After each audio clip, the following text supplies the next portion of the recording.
Salutare, salutare! Azi noapte am lucrat până târziu, de fapt până dimineață. Am dormit și eu 3 ore și mi s-a făcut poftă de niște mititei. Și ghiciți unde se duce nebunul să-și cumpere mititei? La Dedulești. Cu ocazia asta vă iau și pe voi cu mine. Dacă n-ați mâncat mici de la Dedulești, măcar să veniți cu mine, să vedeți drumul până acolo. O să fie așa o plimbare ușoară, fără să ne grăbească nimeni. Oricum bate și puțin vântul ăsta, cum Doamne iartă, nu se putea altfel. Și în contextul ăsta vom merge foarte liniștiți, foarte ușor. Vorba aia, nu ne grăbește nimeni. Mi-am făcut un traseu așa mișto. Mă duc la Dedulești și mă întorc pe partea cealaltă. Opa, gropa, nu. Și acum să filtrăm și noi traficul într-o zi de sâmbătă corespunzătoare. Mergem așa ușor printre oameni, nici să nu-i speriem, nici să fim sărani să ambală mai urea. Trecem așa ușor printre ei, nici nu ne simt, fii atent. Mersi frumos! Mamă, ce obosit sunt, dar la micii ăștia n-aveam cum să renunț. Bine că te bagi peste mine, dai semnal în 30 de centimetri și vrei să te bagi. Hai, stai acolo. Hai să ne retragem și noi pe prima bandă, că nu ne grăbim, exact cum am zis. Salut! Așa că Ioana, sau cum o cheamă pe asta de la Google Maps, nu cred că o cheamă Ioana. În fine, o să-mi fie companion. O să ne fie companion, de fapt, că nu putem să punem muzică în căști, pentru că ne vom lua strike de la YouTube. Și dacă am zis că vă iau cu mine, acum v-am luat și pe voi cu mine. Salut și ție! Salut la toată lumea! Pam, pam, pam! V-am zis că nu mă grăbesc, da? Am tot timpul din lume. Atâta doar că e cam înorat afară.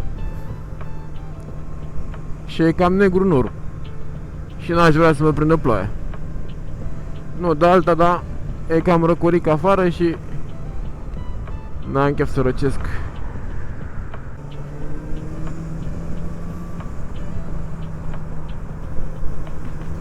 Băsulică, dacă tot ai băgat pe a doua bandă, dă-i frățioare, stai așa. Acum mergem în paralel, tu cu 95, eu cu 93. Bravo, bă, băiatul. Mamă, cât o să am eu de editat cuvântul ăsta, frățioare. Să vedeți ce greu mă chinui să scot vântul ăsta de pe fundal. Că de-aia nici nu merg mai repede, că dacă aș merge cu 100, bănuiesc că nu s-ar mai înțelege nimic. Bănuiesc, acum bănuiesc. Nu știu exact dacă s-ar înțelege sau nu, doar bănuiesc.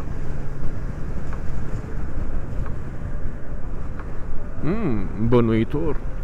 Oricum, ideea este că noi o să tot vorbim așa până când ajung pe autostradă. Când ajung pe autostradă, automat o să închid camera, că nu sunt nebun să mă bată vântul în nas și în cap și să filmez tot drumul ăla, așa, autostrada București-Pitești. Că n-aveți ce vedea, e un drum,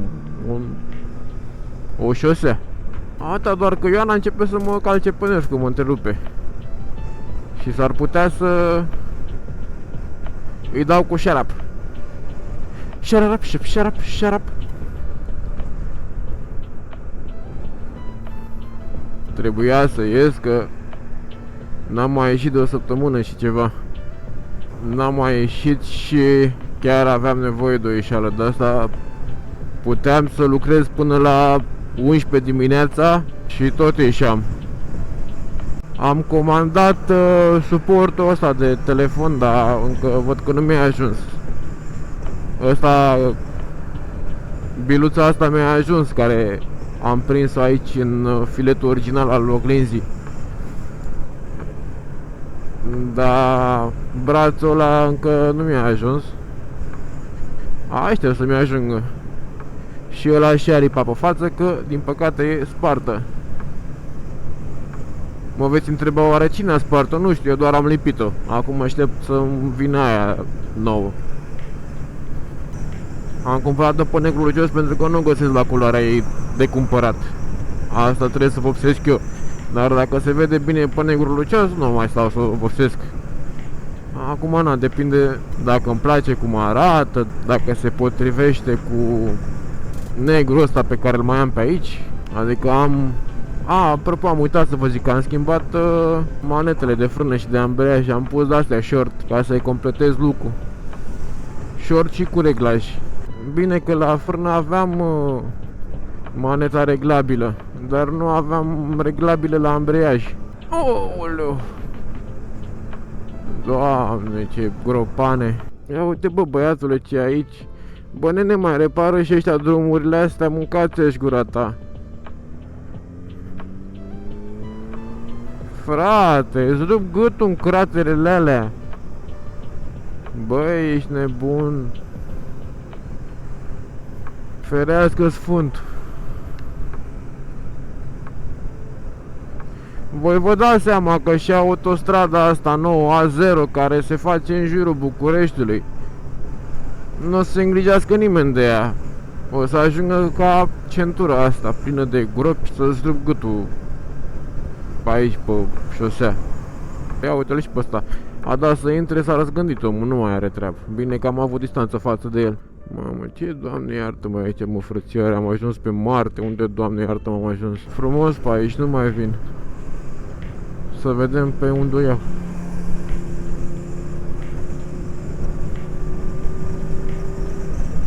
O, că nu vin după tine. Că tu ai parbriz, eu n-am. Duce și asta, da. Bate vânt. Mă bate vântul, zici că steag. Mă flutură așa.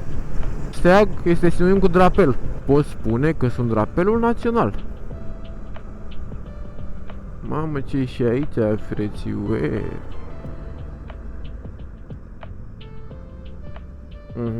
Ai venit tare pe lângă mine ca să pui frână, ca... Nu mai zic ce, că mi-au strike de la YouTube. Și ne băgăm printre mașini. Opa, așa. Ușor, frumos. Și oamenii ăștia s-or duce oare la Dedulești? Că de obicei când vreau să mă duc și eu undeva, după și de mii de ani de zile, toată lumea e acolo. Hai că moșul ăsta nu e sănătos la cap. Ia uite-l, bă, frățioare, cum stă pe mijlocul benzilor, mâncați-și. Și mai are și pălărie în cap, cred că îl bate soarele în cap. Dacă nu fi bătut în cap de soartă, săracul. Nu, mâncava-și gura voastră, aici sunt 3 benzi și ăștia... Mersi. Ia uite-l și pe ăsta. Bă, fraților, nu vă înțeleg, mă, mâncava-și gura voastră, băi!